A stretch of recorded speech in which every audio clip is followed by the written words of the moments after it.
Et on accueille Hervé Carrez qui est avec nous. Merci beaucoup. Je vais vous reposer la question. On va essayer de le détailler tous ensemble avec le plateau. Combien de temps Avdiivka va tenir ? C'est vraiment très difficile d'avoir des pronostics. Ce que l'on peut constater, c'est qu'actuellement, les Russes continuent leur stratégie d'attrition avec une focale actuellement, c'est Avdiivka, qui est une focale qui est comparable à l'opération qui s'est déroulée sur Bakhmout. Le but étant d'attirer les réserves opérationnelles ukrainiennes sur la zone. C'est pour ça d'ailleurs en partie, à mon avis, qu'ils ne cherchent pas à fermer le saillant d'Avdiivka et qu'ils laissent ouvert, comme ce qu'ils ont fait sur Bakhmout en novembre 2022. Sur la fin de l'année 2022, ils ont attendu vraiment, même le dernier moment d'ailleurs, pour fermer la ligne d'approvisionnement, parce que leur but, on est toujours dans une stratégie d'attrition de la part des forces russes, de manière à épuiser les forces ukrainiennes. Et malheureusement, on peut le constater, puisque la 47e brigade mécanisée qui était engagée sur le front de Zaporijjia vient d'être engagée sur Avdiivka. Donc cela n'est pas forcément un très bon signe pour les forces ukrainiennes. Ça veut dire qu'ils n'ont peut-être pas de réserve stratégique, ou du moins opérative, à mettre en place sur les zones de forte tension.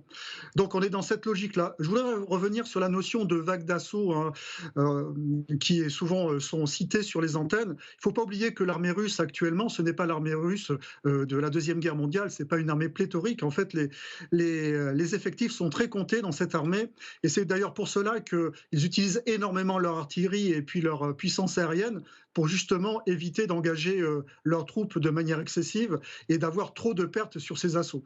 Alors il y a eu un cas particulier sur l'attaque de Bakhmout, puisque là ils avaient engagé Wagner, qui était une troupe particulière dont les pertes étaient moins sensibles sur le plan de l'opinion russe. Mais là, sur cette offensive d'Avdiivka, vous avez des forces russes qui en fait sont des anciennes forces des républiques, notamment de la République de Donetsk, qui sont devenues des forces russes, et ce sont des mineurs, et ce sont des gens qui sont très très motivés pour prendre cette ville, parce que c'est depuis cette ville que depuis des années les forces ukrainiennes bombardent la cité de Donetsk.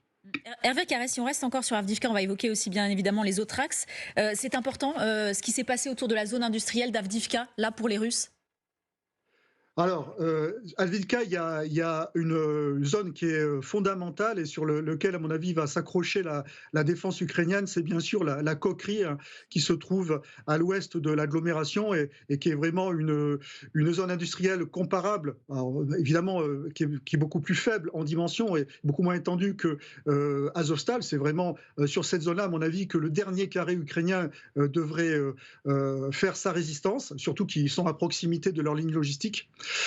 Par contre, il est clair que les Russes sont en train de progresser au sud-est de la ville. Ils ont pris donc cette petite zone industrielle qui est proche de la gare. Ils vont probablement entamer un combat urbain qui sera comparable à celui de Bakhmout, avec des petites équipes d'infanterie qui s'infiltreront, et avec l'appui des feux directs, l'appui des drones et bien sûr l'appui de leur artillerie et de leur aviation. Restez avec nous, Hervé Carrez, vous intervenez quand vous voulez. On va faire quand même un petit tour de plateau. Je voudrais que chacun donne son avis, son sentiment, nous fasse part de ses connaissances. Je vais commencer par vous, Didier François, sur cette situation, sur ces trois axes.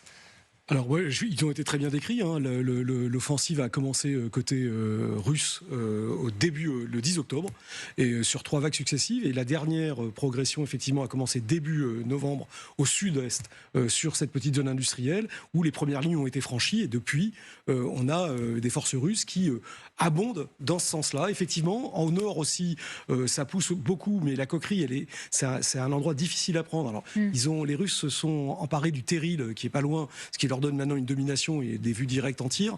Effectivement, ils n'ont toujours pas fermé le saillant. Il reste 7 km de large autour de la fameuse route logistique qui est là-haut, 524, là, et par où arrive une partie du ravitaillement.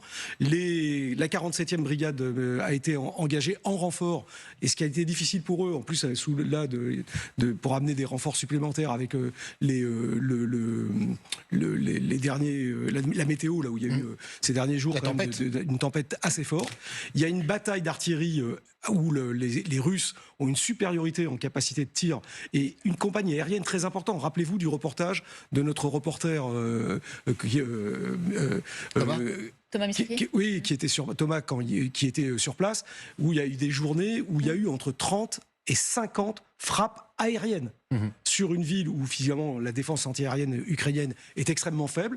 Leur seule force un peu de contre-batterie, ce sont les canons César qui ont été engagés sur place de manière assez importante. Ils en ont plus d'une dizaine sur place et qui font des raids dans la profondeur quand ils repèrent et les drones. Ils ont énormément de drones, les Ukrainiens, et donc aujourd'hui ça passe là-dessus, mais ils ont un manque de munitions important. Au dernier jour, on était, je pense, sur des pièces de mortier à 10 isobus jour, ce qui est ridicule.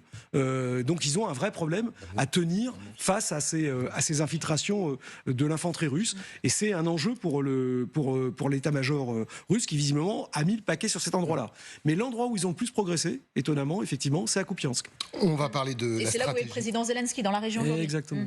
On verra les images, bien évidemment, vous avez raison. On va parler de la stratégie dans un instant et puis peut-être des chances à l'avenir de l'Ukraine ou des Russes. Mais Hervé Carès, sur l'armement, je lisais ce matin un de vos posts sur X très intéressant. Vous aviez à peu près le détail de ce qu'utilisent les Russes par jour.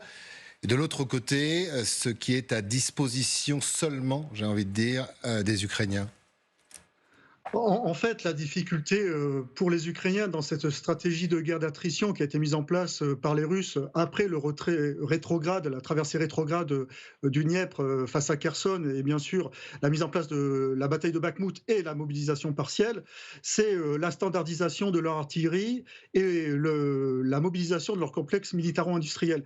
La difficulté pour l'artillerie ukrainienne en ce moment, c'est qu'ils ont des pièces d'origine soviétique qui sont en déficit de munitions, donc ils ont basculé sur des pièces d'artillerie de type occidental avec des obus de 155 mm, dont des pièces sur le plan technologique qui sont supérieures à la majorité de l'artillerie russe, mais ce sont des pièces qui ont des capacités supérieures, mais qui ont des capacités de tir qui sont plus faibles. C'est-à-dire que comme elles ont des capacités supérieures, l'usure des tubes est accélérée. Et leur utilisation, de ce fait-là, doit être faite de manière très, très précise. Et surtout, la grande problématique des Ukrainiens en ce moment, c'est les munitions. Et c'est pour ça que la contre-batterie, si vous voulez, la contre-batterie, lorsque vous faites de la contre-batterie, vous n'assurez plus l'appui direct des troupes qui sont au contact. Et lorsque vous avez des pièces d'artillerie qui sont en nombre compté avec des munitions comptées, il y a des choix qui sont difficiles. Et je pense que, bon, je ne connais pas la stratégie de l'artillerie ukrainienne en ce moment, mais je pense que cette nécessité de contre-batterie, ils l'ont abandonnée au profit de l'appui des troupes qui sont sous pression sur la ville d'Avdiivka. Concernant le front de Kupiansk, ça fait depuis octobre que les Russes poussent dans cette direction-là.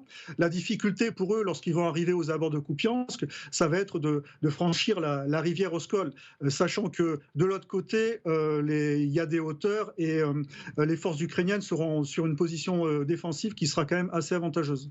Restez avec nous, Hervé Carès. Général Delors, c'est pas anodin que le président Zelensky soit en visite à Kupiansk. Oui, il est sur un c'est là où ils ont le plus progressé et il y a des violents combats encore qui s'y produisent. Alors, il y a de violents combats. Je ne pense pas qu'il y ait une offensive véritablement russe. Il y a des offensives locales, un maintien d'une forte pression. Je ne vois pas, même avec l'emploi de l'artillerie fait par les Russes actuellement, je ne vois pas de véritable offensive russe. Par contre, une forte pression sur les Ukrainiens, toujours la volonté d'user les Ukrainiens, ça oui, améliorer les positions locales, gagner peut-être certaines positions qui permettraient d'éventuels débouchés plus tard. Je ne vois pas de grande action militaire russe déclenchée. Ce qui serait intéressant, c'est de savoir combien de divisions les Russes arrivent à mettre sur pied, mais ce qui n'empêche pas que la situation soit difficile. C'est pour ça que le président Zelensky y va. Alors, il a l'habitude d'aller sur le front. Il va sur Kherson, etc. Donc, il a l'habitude. Donc, il va sur un secteur difficile. Il a évidemment en tête non seulement la situation du terrain, mais il a la situation intérieure, il a la situation de ses relations avec les alliés. Donc il a son problème de communication. N'oublions pas que c'est là où il excelle. Bon, il commence à être un peu fatigué aussi sur ce plan-là, mais il n'empêche que, évidemment, c'est très bien qu'il aille sur le terrain. On le voit sur différents théâtres. On a même vu Netanyahou aller dans la bande de Gaza. Donc, je veux dire, c'est pas qu'un chef politique, un chef de guerre aille au contact de ces hommes. C'est bien. N'oublions pas qu'ils ont été de toute façon largement précédés par Clémenceau qui allait dans les tranchées pendant la guerre de 14. Didier, c'est vraiment une stratégie d'usure guerre d'attrition là à Kupiansk, parce qu'on dit ils ont pénétré quelques petits villages, des localités du sud, mais il n'y a pas une véritable offensive à Kupiansk. Non, mais la guerre du Jur, elle n'est pas que à Kupiansk, elle est sur l'ensemble du front. Là, honnêtement, c'est les Russes ont repris l'initiative au moment où clairement le général Zaloujny a mis le holà a sonné la fin de la contre-offensive ukrainienne.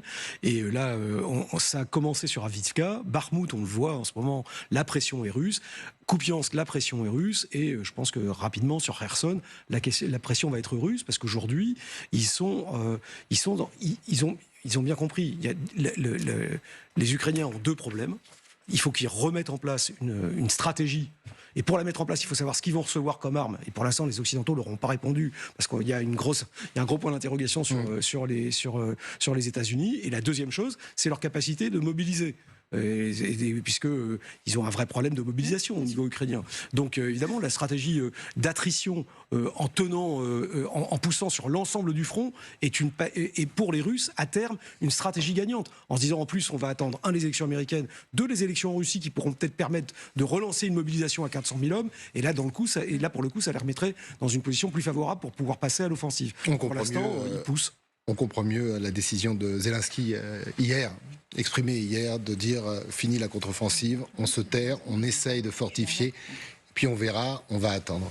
Non, sur l'attrition, c'est tout de même une stratégie qui a ses limites. Arlette parlait tout à l'heure de 900 morts par jour, en fait, dans les rangs de l'armée russe. Pour rappel, c'est comparable aux chiffres, en fait, de la bataille de Verdun. Verdun, oui. Oui, mais ça, je n'y crois pas du tout, moi, ces chiffres-là. Oui. J'ai toujours dit qu'il est très difficile de compter les morts de son adversaire quand on recule. Quand on avance, c'est beaucoup plus facile. Donc je crois qu'il ne faut pas tomber dans... Malheureusement, ils s'intoxiquent avec ces chiffres-là. Les pertes russes doivent être évidemment considérables, mais elles n'ont rien à voir avec ce qui est annoncé. C'est non. Entre 500 et 900 morts, d'après 900 morts, certainement pas. Quand on voit les assauts qui sont menés par les unités, d'ailleurs ça a été bien expliqué, qu'ils utilisent beaucoup l'artillerie, l'aviation, etc., pour économiser. Parce qu'ils ont aussi des problèmes d'effectifs, et donc ils ne vont pas consommer 1000 morts par jour, parce que 1000 morts, ça veut dire 3 à 4 000 blessés, ça veut dire 5000 hommes par jour. On n'est pas du tout dans ce registre-là. Et je rappelle qu'on ne parle pas non plus des morts et des blessés côté ukrainien. Ça n'a rien à voir. Donc non, je crois que là, il faut par contre que les pertes russes soient plus considérables que celles ukrainiennes. J'en conviens. Mais de là à prendre les chiffres ukrainiens, je crois qu'il faut vraiment être très, très prudent là-dessus. Merci Hervé Carrez d'avoir été avec nous. On vous remercie pour votre analyse très précieuse. Vous revenez quand vous voulez, même en plateau, dans ce 12-15.